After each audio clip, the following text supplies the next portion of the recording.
السلام عليكم ورحمة الله وبركاته. لما سودو هذا ولا لها إيجو حيرن أما أصحابتي إيجو حيرن لمانتينا رمضان مبارك. waxaan rajeynayaa qof walbo inay caafimaad qabto ramadaanka laga faa'iideystay tobankii dambe ayaa lagu jiraa ilaahay anaga dhigo kuwii ka faa'iideysto sameysto cibaado suuban oo laga aqbalo camal saalixaana leh inta sidaa uga gudbo maanta waxaan ii wadaa muuqaal aad u weyn muhiim u ah hooyo kastana aad u anfici doono waliba bariyaha yar oo iida ka dhiman aadni anfici doono muuqaalkan haddii aa hooyo tahay haysatid ilmo jiro sanad iyo 5 bilood ama sanad iyo bar ilmo jiro hadaa haysatid adigu ku qoseeyaa ka faa'iideyso ugu horeyntii hadaa igu cusub tahay soo dhawow channelkan waxaad ka helaysaa waxyaabo badan oo caruurtaada aad uga faa'iideey kartid sida cuntooyinka cabitaanaadka caanaha ilmaha u wanaagsan dhammaan la talinta caruurta dhammaan waxyaabaha caruurta miisaankooda kordhiyo kusoo dhawow ayaan ku leeyahay subscribe saare channelka like gareeyna mar walba uu soo gaaro muuqaalkan hooyooyinka igu xiran ayagana waxaan leeyahay insha Allah like-ta yaa laga tagin like hala saaro muuqaalka hana loo share gareeyo in Allah intii hooyo ah ama aa garanaysid inta sidaa uga gudbo meeshan waxa uga jeedin maantay waa muusukuri waxa la yiraahdaa qofkan garanaynin mooska yar yar oo yelowga ama jaalaha ah oo macaanka badan dhanaan iyo macaan isku jiro leeyahay laakiin aad ayuu tastigiis u wanaagsan yahay mooskan waxyaabo badan oo waxa ku jira fitamiino ah caruurteena uga faa'iideeya ugu horeyntii waxaad soo qaadanaydaa hal xabo laba xabo oo moosa ayaad ka dhiganaydaa cunugaaga hadduu si fiican wax uu cunayo laakiin abiteedkiisa haduu yaryahay hal xabo waa ka dhigi kartaa laba xabo ayaa maanta laga sameynayaa laba xabo mooskaas soo qaado soo jarjar inta dhaqdid ka bacdi waxaad soo qaadanaydaa 4 xabo oo timir ah miraha ka soo bixi ayadana soo yaryar soo jarjar waxa kale oo biyo ku soo karinaydaa ukunta waxaad sameey kartaa ukunta waxaad sameynaydaa biyo ku soo karinaya hal xabo ukuna inta nadiifisid ka bacdi qayb kamid ah ayaan rabnaa dhexda ayaa ku kala macna dhexda ka kala jaraysa ukunti jeex kamid ah ayaad soo qaadanaydaa jeexaas ukunta ah 4 xabo timira 2 xabo oo musukuri ah intaas ayaa maanta insha Allah ka hadli doona cashirkan waa cashir aad u weyn miisaanka caruurtaada aad u kordhinayo waliba muddo 5 maalmood gudaheeda ah cunugaaga ma sha Allah tabaaraka raxmaan aad u weyn wax badan aa uga dareemi doontid haduu rabbi idmo uga faa'iideey ilmahaaga intaan gaarin ciida waayo waxyaabo badan oo waxa ku jira borotiin ah caruurtaada maqaarkooda aad u qurxinayo miisaankoodana kordhinayo hadii aad tahay hooyo aad ku anfacaya muuqaalkan waxa jiraan hooyooyin badan oo aad iga codsaday waxyaabaha caruurta miisaankooda kordhiyo in aan u soo geliyo qaasatan caruurta jira sanad ilaa wixii ka weyn waxyaabo badan aan soo gali jiray channelka gadaal ugu laabo kana maanta insha Allah waan ii wadaa ka faa'iideysta haduu rabbi idmo cashirkan waa cashir muhiim u ah hooyo kasto oo ilmaha seesato 2 sano xitaa cunugaaga duu jiro ilaa 3 sano waa u sameysan kartaa waqtiga casariyada ayaa seesan kartaa cuntadan waa cunto fuul ah ilmaha jiro sanad iyo barka ilaa 2 sano ay ka gaarayaan waxaad uga dhigi kartaa 2 mar ayaad sii kartaa daarabtid natiijo wax ku ool ah inaad ka heshid sida inaad subax quraac uga dhigtid iyo habeenkii ma fahamtay ka bacdi biyihiisa cabitaanka ah iyo caanihiisa ayaad siinaydaa biyo cadna waad siinaydaa laakiin waa inaad waqti u kala dhaxaysiidid waayo hal mar ma qaadan karaan caruurta intaas oo wax ah ma fahamteen gabdho isku daya marka waxyaabaha waxtarka caruurtiina u leh inaa mar walba ku dadaashaan hooyooyin badan oo waxa jiro had iyo jeer caruurtii qaab ay wax u siiyaan la wax walba ay siiyaan ma ka qaadanayaan ama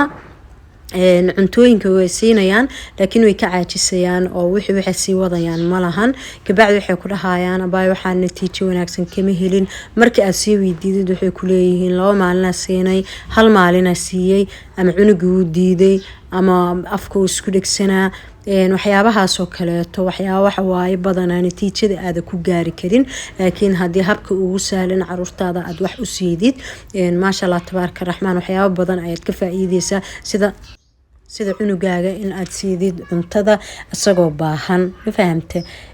hadaa rabtid cunugaaga inuu cunto ku cuno intaadan wax siinin biyo sii muddo nus saac ah kabacdi haddana cuntada sii. meeshaan waxaa isugu keenay ukunti jeexa ahayd iyo 2 xabo moos sukuriga ahaa 4 xabo timirta dhamaantooda laga soo shaqeeyay lasoo jarjaray blenderka ayaa lagu riday kabacdi waxaa ku darsanaydaa caano. shayga afraad waa caanaha markaas aad isticmaashid oo beebigaaga u isticmaashid ayaad ku shubeedaa waad shiiday wax sokor ah wax malab ah toona ku dareysid ma fahamtay kabacdi waxaa sameynay intaana isku shiiday mana miireysid waxaad ku shubanaydaa weelka aa ugu talagashay beebigaaga cuntada inaad ku siidid si uu kuugu cuno hadduu rabbi idmo kabacdi cunugaaga kursiga loogu talagalay caruurta very important waaye siiya ma fahamteen kursiyaasha caruurta loogu talagalay oo cuntada lagu siiyo waxyaabo badan ayay iga caawinayaan sida cunugii inuu cuntadii si sahlan uu kuugu cuno in cuntadii cunugii uu u soo jeedo ilmaha hadii kuraas caadi ah lagu fariisiyo ama dhulka aa fariisid ama staayid aa ku fariisid ama gambaro kaleeto aa ku fariisid waxa waaye uu ciyaara uu baxa cunugii cunto marabo ma fahamtay laakiin cunugu marka aa ku ridid meel qaas u ah oo cuntada uu ku cuno wuu yaqaanaa meeshan waxa lagu sameeyo cuntada in lagu cuno uu ogyahay wuxuu isku dayayaa marka in cuntada sida ugu sahlan uu u qaato intaasna waa talo walaaltinimo aan siinayo dhammaan hooyooyinka intii heesata ama ogweyba ogyihiin wayna heestaan ma fahamteen laakiin intaan heesan kuraas yaryar oo xitaa aan lacag badneena jiro iska soo gado kuraastaas ku rida ilmahaaga oo cuntada miisaska lagu cuno oo loogu talagalay beebiyaasha yaryar ku siiso gacmaha ka dhaq furuudkiisa iyo waxyaabihii markaas adiga isdhigi karto uu cuni karaayo kaleeto saxan ugu shub meesha u saar ha cuno agtiisa ka dheeraan isha ka fiiri cundeh wixii u sharax uu ku cunaaya waxyaabaha kaleeto isdhihaysid ma cuni karana adiga qaado afka u gelgeli cunugii maasha Allah waxyaabo badan oo waxa ku jiro fikrado wanaagsan ah oo caruurtaada wax badan ay ka faa'iidi karaan hooyada tahay sidaan markaas sameeyay caaniga ku soo daray waa ku shiiday cunugaaga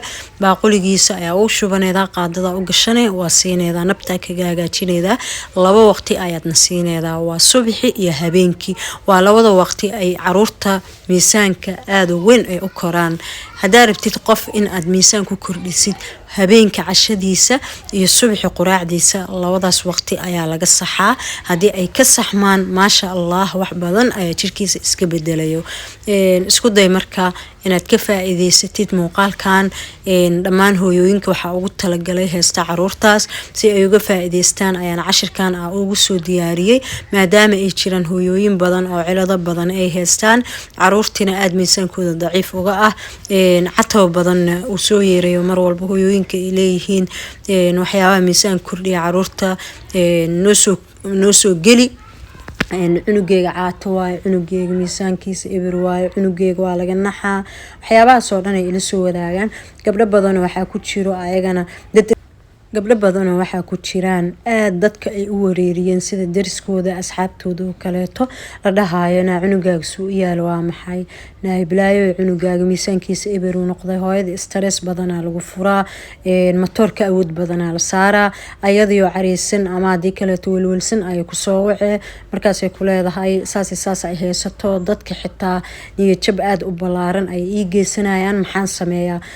hal talo ayaan siinayaa gabdhahaas horta ilmaha isku muuqaalna ma ahan isku cunitaanna ma aha laakiin mar walba waxaa lagu kala badiyaa dadaalka hooyo hadaa tahay oo hooyanimada ay ku sii dheertahay dadaal cunugaaga wuxuu ku noqonayaa ama cuntadiisa ha xumaato ama ha badnaato wuxuu ku noqonayaa cunug qurux badan markii kor looga jeedo maasha Allah tabaaraka raxmaan aad maasha Allah u ah ma fahamte isku day ra'yi dadeed horta halkaas ina iska dhigtid aan lagula soo xadgudbin ra'yigaaga basna u socdo tii ku tiraado cunugaaga caato waaye ama saas waaye dhig jalqa u siinin adiga is og dadaalkaaga adiga og cunugaaga bisinka u qabo raashin walba markaa siineedid ama cunto walba aa siineedid si wixii ay ugu noqdaan wax tayo wanaagsan leh ilaahayna u bari cuntadiisa in uu u miceeyo ama caafimaad uu ugu daro ilaahay subxaanahu wa tacaala wax walba aa la tala saaratid ma ka halaabayaan laakiin mar walbo stress iyo walwal iyo balaayo dhan isku horseedid dhibaatooyin badan ayaa ku soo gaarayso ma fahamtay taladaasna waxaan siinayaa dhammaan gabdhaha barnaamijyadan oo kaleeto ama dhaqamadan oo kaleeto lagula dhaqmo oo had iyo jeer la isku dayo in lagu sameeyo maskaxdooda in la bedelo oo caruurtooda kaleeto la yiraahdo ilmiina san waaye cunugan ma koraayo cunugan wuu jab yar yahay cunugan fadhiid waaye waxyaabahaas oo dhan saameynta u geysanayo ayaan meeshan kala hadlayaa marka isku day insha Allah waxa soo dhan inaad dhigaha ka fureysatid inaad dhig jalq u siinin aad la hadlin dadka wax war xumo oo tashiilka Soomaali way iska war badan yihiin qofka israhan qadka ka toori kartaan waxa waaye hawada lagu cunaaya ma fahamtay marka noqo hooyo adag noqo hooyo tayo wanaagsan wixii markaas ay sameeyeen u yeesho ka bacdina Ilaahay subhanahu wa ta'ala taladii la saarato kadibna hore u dhaqaaqdo bilis intana